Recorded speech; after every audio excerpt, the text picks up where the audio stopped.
বন্ধুরা, এখন আমি কাঁঠালের সবজি বানাবো। এখানে কাঁঠাল কেটে সেদ্ধ করে নিয়েছি, এখানে পেঁয়াজ কেটে নিয়েছি, এখানে আলু কেটে নিয়েছি, এখানে কয়েকটা গোটা রসুন রেখে দিয়েছি, আর এখানে কাঁঠালের মশলা করে নিয়েছি। পেঁয়াজ বাটা, আদা বাটা, লঙ্কা বাটা, জিরে বাটা, এসবই দিয়ে মশলা করে রেখেছি। এখানে কড়া বসিয়ে দিয়েছি, কড়া গরম হয়ে গেছে। এখন কড়াতে তেল দিয়ে দিয়েছি, তেল গরম হয়ে গেছে। এখানে আগে আলুটা আর কাঁঠালটাকে তেলে ভেজে নেব। আলুটা দিয়ে দিচ্ছি, আলু দিয়ে দিলাম, আলুটা লাল লাল করে ভেজে নেব।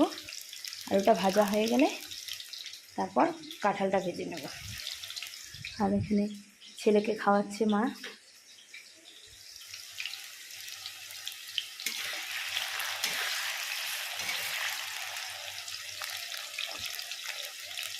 ভেজে নিই। তারপর আলুটা ভাজা হয়ে গেছে, এখন আলুটাকে নামিয়ে নেব।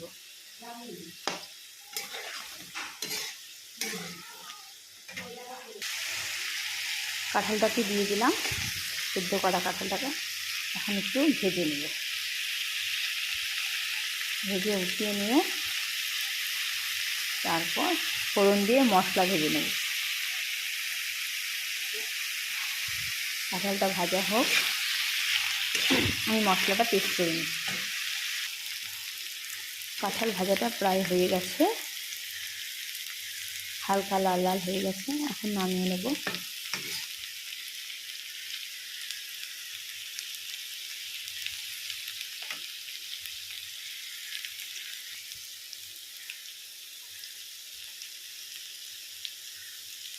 কাঁঠাল ভেজে নামিয়ে নিলাম, কাঁঠালটা আলুটা।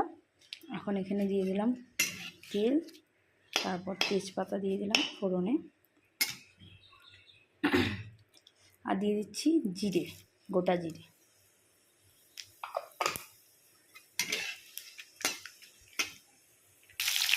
দিয়ে দিলাম পেঁয়াজ,